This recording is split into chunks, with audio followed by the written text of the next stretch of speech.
அண்மை செய்தியாக பார்த்துடுகிறோம். விருதுநகர் மாவட்டம் சிவகாசியில் சட்டவிரோதமாக பட்டாசு உற்பத்தியில் ஈடுபட்ட 11 பேர் கைது செய்யப்பட்டிருக்கிறார்கள். மேலும் பட்டாசு விபத்தில் 3 உயிரிழந்ததை அடுத்து போலீசார் இந்த அதிரடி நடவடிக்கையில் ஈடுபட்டிருக்கிறார்கள். இவர்களுடைய இணைகிறார் செய்தியாளர் வைத்தியலிங்கம். வைத்தியலிங்கம், வணக்கம். மேலும் விவரம். விருதுநகர் மாவட்டம் சிவகாசியில் சட்டவிரோதமாக பட்டாசு உற்பத்தியில் ஈடுபட்ட 11 பேர் அதிரடியாக கைது செய்யப்பட்டிருக்கிறார்கள். அண்மை செய்தியாக பார்த்து வருகிறோம். பட்டாசு விபத்தில் 3 உயிரிழந்ததை அடுத்து சிவகாசியில் போலீசார் அதிரடி சோதனையில் ஈடுபட்டிருந்த நிலையில் 11 பேர் அதிரடியாக கைது செய்யப்பட்டிருக்கிறார்கள். சிவகாசியில் சட்டவிரோதமாக பட்டாசுகள் உற்பத்தி செய்து வந்தது கண்டுபிடிக்கப்பட்ட நிலையில் 11 பேர் கைது செய்யப்பட்டிருக்கிறார்கள். பல லட்சம் ரூபாய் மதிப்பிலான பட்டாசுகளும் பறிமுதல் செய்யப்பட்டிருக்கிறது. சிவகாசி செங்கமலப்பட்டியில் உள்ள தோட்டத்தில் சட்டவிரோதமாக பட்டாசு தயாரித்திருந்த நிலையில் 11 பேர் கைது செய்யப்பட்டிருக்கிறார்கள். இவர்களோடு இணைகிறார் செய்தியாளர் வைத்தியலிங்கம். வைத்தியலிங்கம், வணக்கம். மேலும் விவரம். சிவகாசி அருகே உள்ள கீழத்திருத்தங்கள் பஞ்சாயத்துக்கு உட்பட்ட பள்ளப்பட்டி என்ற கிராமத்தில் ரமேஷ் என்பவர் பட்டாசு ஆலை நடத்தி வருகிறார். அவருக்கு சொந்தமான தனது காளிமனை வீட்டு அருகே உள்ள காளிமனையில் தகர சீட்டை அமைத்து பேன்சீரக பட்டாசுகள் செய்யப்படுவதாக வந்த ரகசிய தகவல் என்பது சிவகாசி கிழக்கு காவல் நிலைய போலீசார் ரோந்து பணியில் ஈடுபட்டனர்.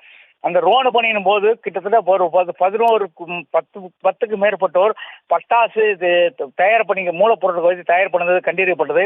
உடனடியாக அங்கிருந்த மூலப்பொருட்கள் மற்றும் பட்டாசுகளை பறிமுதல் செய்யப்பட்டது மட்டுமல்லாமல் உரிமையாளர் யார் என்று கேள்வியை எழுப்பும் பொழுது அங்கிருந்து ரமேஷ் பட்டாசு உரிமையாளர் என தெரிய வந்த நிலையில் அவரை தற்போது போலீசார் தேடி வருகின்றனர். மேலும் இன்று காலை அதிகாலையில் ஒரு சிவகாசி நகரத்தை அதிர வைத்த ஒரு சம்பவம், மிகப்பெரிய சம்பவம் நடைபெற்றது. இந்த சம்பவம் பார்த்தீங்கன்னா காலை வெட்ட வெளியில் தகர செட்டு போட்டு பட்டாசு சட்டவிரோதமாக தயாரிக்கும் போது ஏற்பட்ட வெடி விபத்தில் கிட்டத்தட்ட இதுவரை 2 உடல்கள் மீட்கப்பட்டு மேலும் 2 உடல்கள் மீட்கப்பட்ட நிலையில் யார் என்பது அடையாளம் தெரியாத நிலையில் மீண்டும் தொடர்ச்சியாக சிவகாசி மற்றும் அதன் சுற்றுவட்டார பகுதியில் சட்டவிரோதமாக வானவெளியில் தகர சீட்டு அமைத்து பட்டாசு தொடர்ச்சியாக தயாரிப்பட்டு வருவதாக தகவல் பேரில் தொடர்ச்சியாக தனிப்படை அமைத்து காவல்துறையினர் அது இது பண்ணியிருக்காங்க.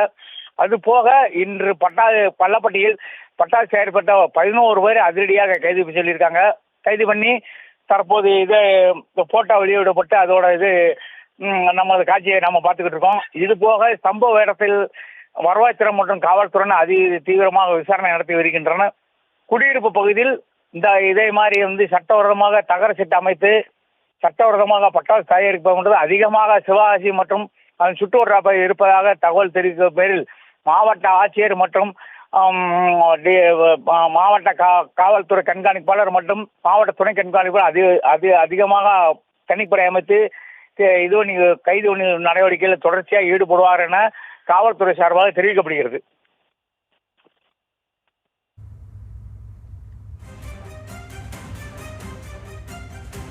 விவரங்களுக்கு நன்றி வைத்தியலிங்கம்.